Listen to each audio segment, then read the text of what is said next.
in Luke chapter 5, no, gusto kong ipaunawa sa inyo itong sinabi ni Lord kay Simon Peter. Sabi niya, "Don't be afraid. From now on, you will fish for people. You will be fishers of men, so to speak." Ngayon, let us remind ourselves here, mga kapatid. Kung napansin nyo, in the historical data, doon sa Gospels, si Kristo, nakasama ito ng original 12 disciples, so to speak, right?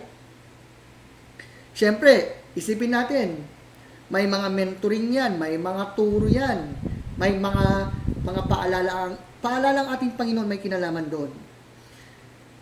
Siyempre, at the time that Jesus died and rose again from the dead, and on 40 days, malamang nag-lecture pa nga ang ating Panginoon kasama yung mga believers.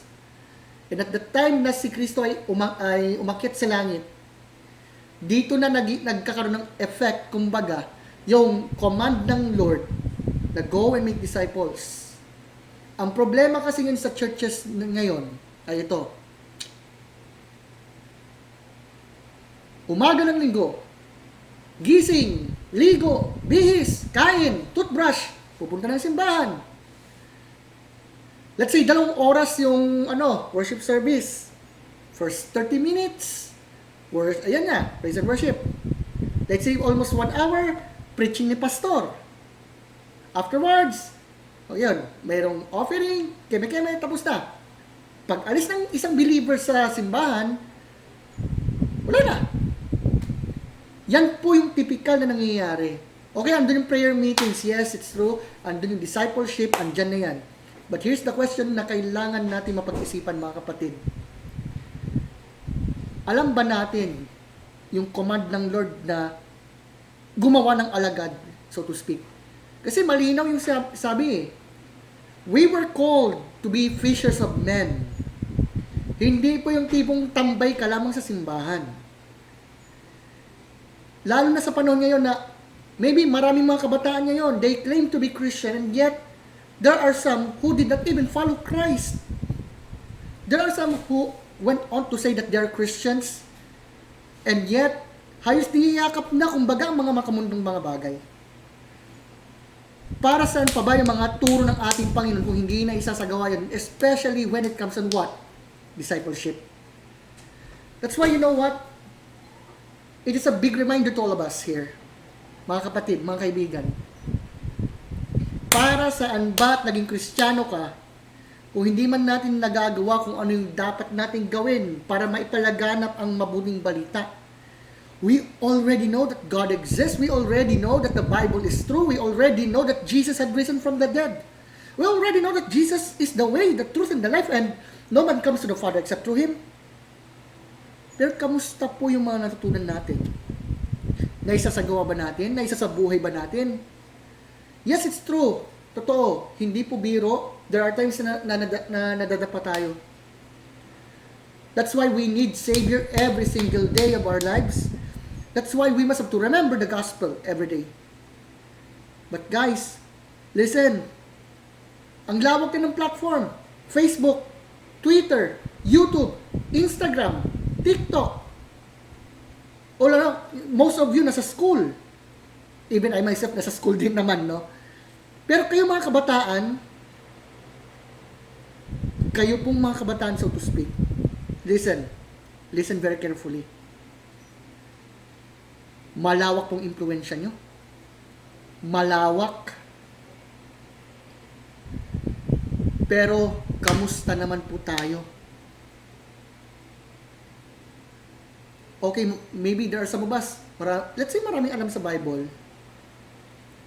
but how about applying what the Word of God says?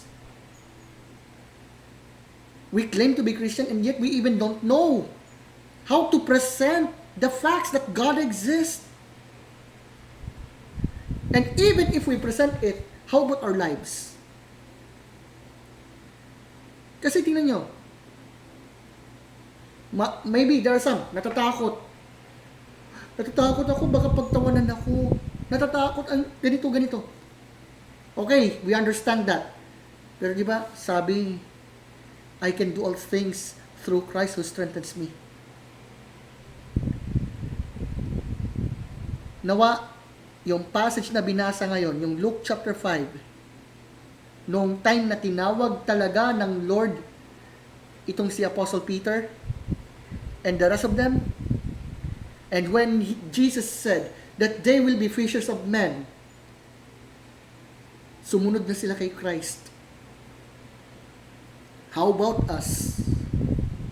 Remember the Great Commission. Go and make disciples of all nations, baptizing them in the name of the Father and of the Son and of the Holy Spirit, teaching them the commandments that I commanded to you. And lo, I will be with you always, even to the end of the age. Remember, the purpose in life is to know God and to make Him known. To know God, hindi to nangangahulugan na kasi ganito, alam kong may Diyos. Hindi po ganun lang. We must have to know Him in a relational way, in personal way. And to make Him known by what? Being the salt and the light of this world, maging good example tayo. Ipangaral natin si Kristo. Maging handa sa pagsagot sa mga tanong ng mayroong gentleness and respect, kumbaga. Ang daming kaparaanan to share the gospel, ang daming kaparaanan to evangelize others. Tatahimik pa ba tayo? Kapatid, although we're not perfect enough, that's why we need Jesus, sikapin natin na tayo nawa ay maging mga mangingisda o mamamalakaya ng mga tao. That's why, at this point of time, mga kapatid, we must have to do kung ano ang ipinapagawa ng Panginoon sa atin. This is now the time for us to remind ourselves the importance of being the fishers of men. Si Kristo po nawa ang ating sundin at this point. Ano man ang ginagawa natin, ilahad natin yung love ng Lord sa mga taong nakapaligid sa atin. Kasi at the end of the day, it's not even about us. It's all about Jesus Christ, the one who is our Lord, our Savior, our God, our King. So, to God be the glory. Maraming salamat at magandang araw.